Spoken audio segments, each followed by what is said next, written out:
పరిశుద్ధ గ్రంథం నుండి కీర్తనలు 42వ అధ్యాయం చదువుకుందాం. ఇప్పుడు ప్రార్థన. నమ్మదగిన వాడా, నీకే స్తుతులు స్తోత్రాలు వందనాలు చెల్లిస్తున్నామయ్యా.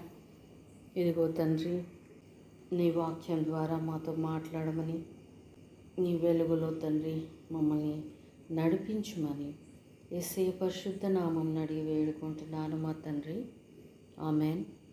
పరిశుద్ధ గ్రంథం నుండి కీర్తనలు 42వ అధ్యాయం చదువుకుందాం. దుప్పి నీటి వాగుల కొరకు ఆశపడినట్లు దేవా, నీ కొరకు నా ప్రాణము ఆశపడుచున్నది. నా ప్రాణము దేవుని కొరకు తృష్ణగొనుచున్నది.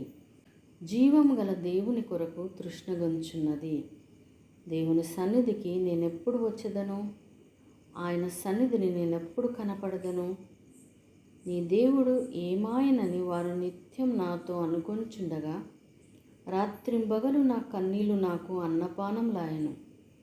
జన సమూహంతో పండుగ చేయుచున్న సమూహంతో నేను వెళ్ళిన సంగతిని సంతోషం కలిగి స్తోత్రములు చెల్లించుచు, నేను దేవుని మందిరమునకు వారిని నడిపించిన సంగతిని జ్ఞాపకం చేసుకొనగా, నా ప్రాణం నాలో కరిగిపోచున్నది.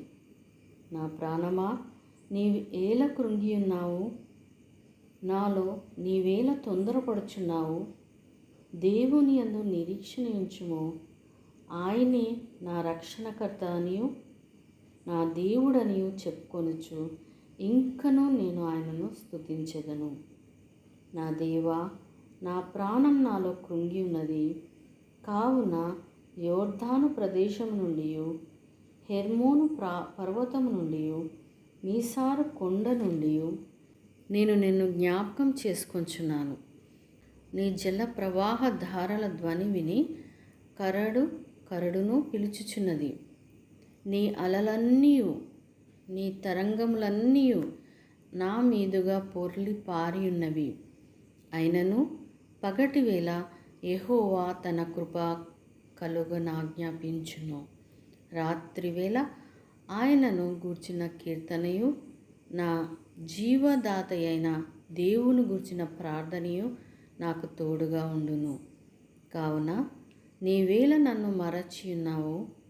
శత్రు బాధ చేత నేను దుఃఖాక్రాంతుడనై సంచరించవలసి వచ్చినేమి అని నా ఆశ్రయదుర్గమైన నా దేవునితో నేను మనవి చేయుచున్నాను. నీ దేవుడు ఏమాయనని నా శత్రువులు దినమెల్లా అడుగుచున్నారు.